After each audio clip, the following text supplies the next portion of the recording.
കാലത്തിനൊപ്പം അഭിമാനത്തോടെ Sanju fashion SBT junction, Sreekrishnapuram, Palakkad. വെള്ളിഞ്ഞഴിയിലെ Miyawaki മാതൃക വനം സന്ദർശിച്ച് ജപ്പാനീസ് പരിസ്ഥിതി പ്രവർത്തകൻ.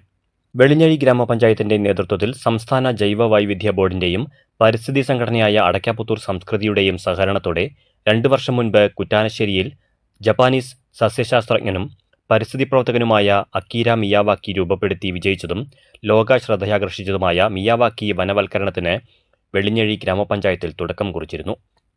അടയ്ക്കാപുത്തൂർ സംസ്കൃതിയുടെ പ്രത്യേക ക്ഷണപ്രകാരം അക്കീര മിയാവാക്കിയുടെ പ്രിയ ശിഷ്യനും ആയുർവേദ ഫിസിയോതെറാപ്പി ഡോക്ടറുമായ നവോഹിരോ ഓഹിറ മിയാവാക്കി വനം സന്ദർശിച്ചു. ചടങ്ങിൽ വിശിഷ്ടാതിഥിയായ Ottapalam MLA advocate K. Premkumar ഓഹിറയെ പൊന്നാടയണിയിച്ച് ആദരിച്ചു. പരിപാടികൾ ഇനിയും മാതൃകാപരമായി മുന്നോട്ട് കൊണ്ടുപോകാനുള്ള ഊർജവും പ്രചോദനവുമാണ് ഇത്തരത്തിലുള്ള സന്ദർശനങ്ങളും അതുപോലെ തന്നെ പ്രോത്സാഹനങ്ങളും എന്നുകൂടി ഈ സന്ദർഭത്തിൽ സൂചിപ്പിക്കുകയാണ്. പഞ്ചായത്തിന്റെ എല്ലാ നല്ല ഉദ്യമങ്ങൾക്കും പ്രത്യേകമായിട്ടുള്ള ആശംസകളും. പരിസരത്ത് ഒഹിറ കണിക്കൊന്ന തൈനട്ട് ചടങ്ങ് ഉദ്ഘാടനം ചെയ്തു. 5 സെന്റ് സ്ഥലത്ത് 800 വൃക്ഷത്തൈകളാണ് നട്ടിരുന്നത്. 1 വർഷവും 10 മാസവും ആയപ്പോഴേക്കും ഏകദേശം 20 അടിയോളം ഉയരത്തിൽ വളർന്നു നിൽക്കുന്ന കാഴ്ച കൗതുകകരമാണ്.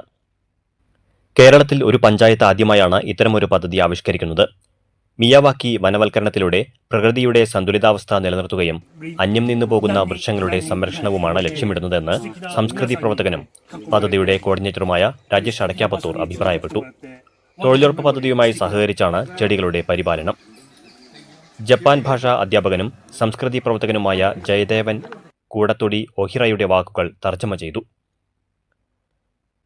വെള്ളിഞ്ഞഴി ഗ്രാമപഞ്ചായത്തിനെയും അടയ്ക്കാപുത്തൂർ സംസ്കൃതിയെയും ചടങ്ങിൽ ഒഹിറ പ്രത്യേകം അഭിനന്ദിച്ചു.